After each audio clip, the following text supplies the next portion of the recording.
আসসালামু আলাইকুম, welcome to my channel. আমি তেসাম। আজকে আমাদের বাসায় বারবিকিউ পার্টি হবে, তাই ভাবলাম আপনাদের সাথে রেসিপিটা শেয়ার করি। তো চলুন শুরু করা যাক। এখানে আমি 5টি মুরগি নিয়ে নিয়েছি। আমি মুরগিটাকে ম্যারিনেশনের জন্য রেডি করে নিচ্ছি।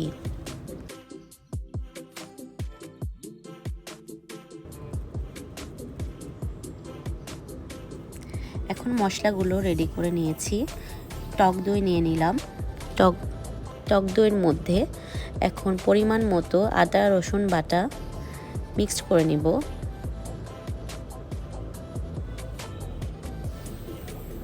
সাথে নিয়ে নিচ্ছি পেঁয়াজ বাটা।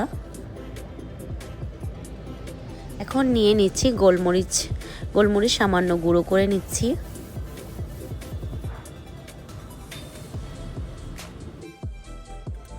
সাথে অ্যাড করে নিলাম বারবিকিউর মশলা রাঁধুনির এবং বারবিকিউ সস। সাথে মিক্সড করে নিলাম প্রাণের টমেটো সস এবং পরিমাণ মতো লবণ। সাথে সরিষার তেল মিক্সড করে নিলাম মশলার সাথে ভালো করে এবং লেবুর রস দিয়ে দিলাম। এখন মশলাটি ভালো করে মুরগির সাথে মিশিয়ে নিতে হবে।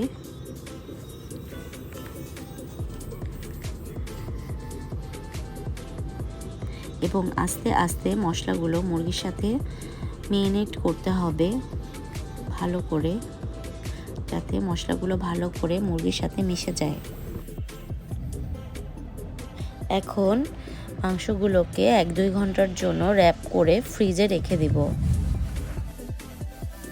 এখন আমরা চলে আসলাম বারবিকিউ করার জন্য ছাদে। আপনারা যে মশলা দেখতে পাচ্ছেন, এখানে আমি বারবিকিউ সস এবং সরষের তেল সাথে মশলাগুলো নিয়ে নিয়েছি বারবিকিউ করার জন্য। সাথে প্রসেসিং হচ্ছে কয়লার, দেখতেই পাচ্ছেন।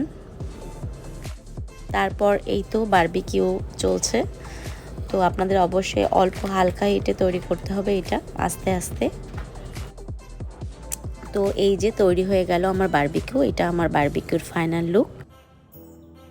যদি ভিডিওটি ভালো লাগে অবশ্যই লাইক করবেন আর আমার চ্যানেলটিকে সাবস্ক্রাইব করতে ভুলবেন না। Thank you.